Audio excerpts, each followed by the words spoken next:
I don't know where to start. I really don't. I mean, it's really evolved into a path of so many changes that you're learning to recognize the changes in you. Everything around you is changing, and you thought, I'm going to stand up and be strong, only to realize little bits of you are falling off every day. And you have to understand how you're going to replenish or rebuild the newer you. I mean, building newer ways to get up in the morning. It begins with being grateful for what you rested for, to receive it, to be able to say, thank you. But was it enough? During these times of endless change, our hearts and minds have been overtaken by daily stress. Now, knowing this puts us in a place of having a better awareness of how it is that we do receive. I'm guilty of instantly getting bad news through that damn smartphone. As much as I try to shy away from the network news, it's too easy for me to grip a fast glance because knowing the events of the world for some stinking reason, it makes me feel some sort of security, which isn't true. I don't feel more secure knowing that the events in Illinois could happen anywhere on this planet. Getting up is supposed to be your first step into the daily gift, to be mindful of receiving a new set of hours. But if you enter it with fear or a lack of interest because luck isn't on your side, the new step is to somehow rediscover. Hey, it's Arrow. This is The Daily Mess, a chronological walk through an everyday world. I am a daily writer. I am aware. I am mindful. I am grateful.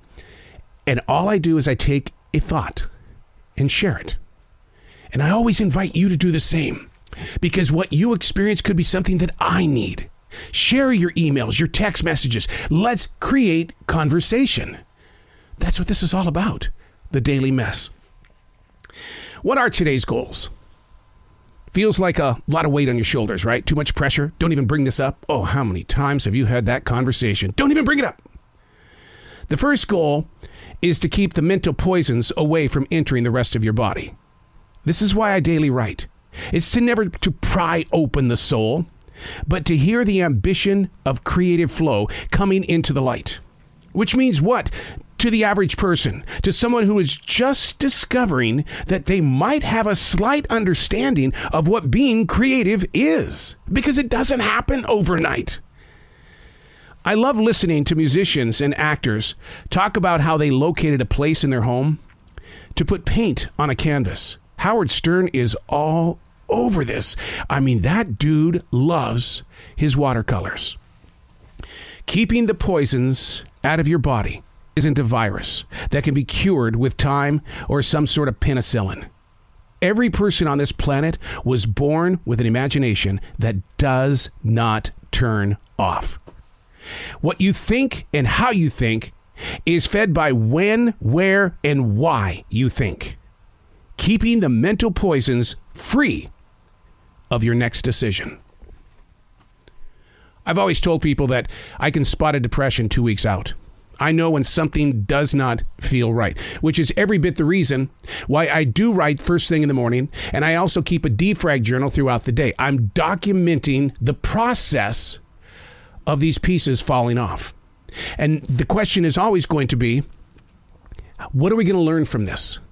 How are we going to activate this? Learn, then activate. Not preach, not scold, not judge. Learn, then activate.